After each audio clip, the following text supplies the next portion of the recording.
Okay mga sir, ito na nga pala yung part 3 ng ating pagre-repair ng ating Dio, no? Nag-order tayo ng block saka piston. Set na yan, ano? In-order natin yan sa Lazada. Ito siya, no? Bali, habang ina-unbox natin yung ating in-order, bubuuin natin yung piston, ilalagay natin yung piston ring. Tapos, ang ginawa namin, isinot na namin yung piston doon sa block. Okay, palitan na natin. Tanggalin muna natin itong spark plug para hindi sagabal doon sa tatanggalin nating tornilyo ng kanyang head.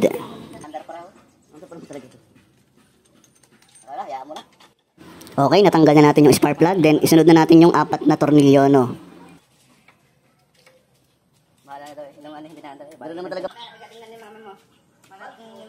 Okay, last na to, no? Pang-4 na to. Siyempre, kinata natin yan para hindi matagal. Pull out na natin yung head. Dapat ng diversion. Kumaliwa ka na puron. Ang layo. And then, isunod na natin itong mismong block. And then, tanggalin na rin natin itong piston niya. Ay, teka. Lagyan muna natin ng basahan itong paligid ng, or itong butas ng crank, no? Kasi baka may mahulog para hindi na tayo magbaklas ng crank or baakin pa, no? Kailangan meron niyang pangsangga, basahan. Isusuksok natin sa butas, no? Bago natin tanggalin itong piston.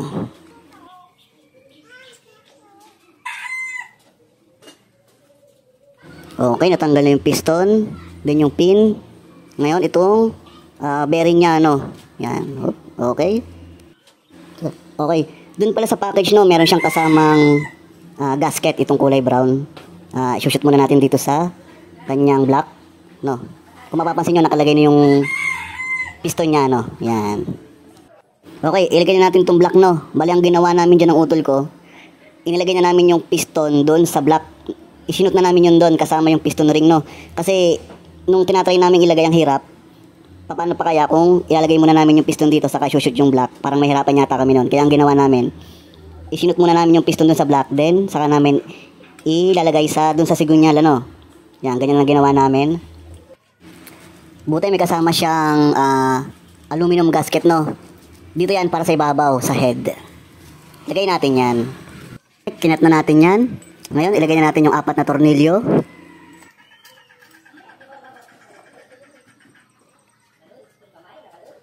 And then, higpitan na natin yan, ano. And then, isusunod na natin yung spark plug, syempre.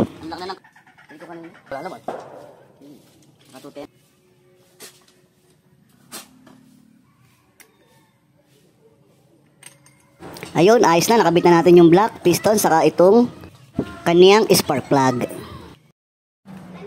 Ngayon, it's time to test. I-test na natin yan. Kikir-kikir lang natin yan. Medyo ang ginawa namin dyan, natest na namin yan kanina. Ayaw, no. Binuksan ko yung carburetor niya, napakadumi. Nilinis namin, ano. Kasi ilang buwan din yung natambak, eh. After nung part 2 hanggang ngayon, ilang buwan yan. Nagkaroon ng amag yung loob ng carburetor. Pihitin natin ang hangin. Okay, check natin. Tingnan natin kung merong improvement. Kasi, pero may kurente na naman yan, eh. Ayun, pumutok na siya, oh. Nagkausok na, oh. Sumusunog na ng gasolina, oh. Yun, men. Ayaw tumuloy. Pero mahaba-haba yun, no? Game, sipa lang. Kick lang ng kick. Nagkakaroon siya, no? Pero may ikli lang. Okay na to. Magandang senyales to, no? Sa tingin ko, hindi tumutuloy yung paghigop. Or sa kuryente, hindi rin tumutuloy, no? Okay, ito yung part 3. Yung part 4, abangan nyo. Bibilhan natin to ng bagong carburetor, no? Para ma-diagnose natin ng maayos.